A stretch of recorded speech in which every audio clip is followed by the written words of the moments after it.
চেতনা নিয়ে, বাংলাদেশ ছাত্রলীগের চেতনা নিয়ে যারা এই দেশকে যারা পাকিস্তানে পরিণত করতে চায়, এদের দাঁত ভাঙ্গার জবাব দিয়ে মৃত্যুর কফিনে পরে এদের আমরা ঘরে পাঠিয়ে দিব।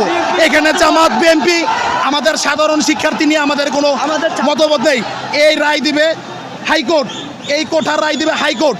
এই আমাদের কোঠার রায় দেওয়ার পরও আজকে তাদের মাঝে জামাতের দল, বিএনপির দল, রাজাকারের দলেরা তাদের সাথে প্যাক হয়ে বাংলাদেশে একটা অপ্রত্যাশিত একটা ঘটনা তৈরি করার জন্য তারা এই সিনকেটগুলো করতেছে।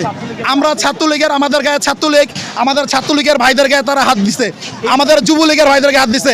আমার অনেক ছাত্রলীগের ভাইয়েরা আজ রক্তাক্ত, আমার অনেক ছাত্রলীগের ভাইয়েরা আজ ঢাকা মেডিকেলের বেডে আজ কাতরাচ্ছে। এদের পিছনে একমাত্র দায় আছে একমাত্র দায় হচ্ছে ওই বিএনপির। আমরা দেখলাম আরেকজন অসুস্থ হয়েছে, তাকে মেডিকেলে নিয়ে যাওয়া হচ্ছে। জবাব দিয়ে আমরা ইনশাল্লাহ রাজপথে আছি, রাজপথ থেকে আমরা ঘরে যাব, এদের দাঁত ভাঙা জবাব দিয়ে আমরা ঘরে যাবো ইনশাল্লাহ। জয় বাংলা, জয় বঙ্গবন্ধু।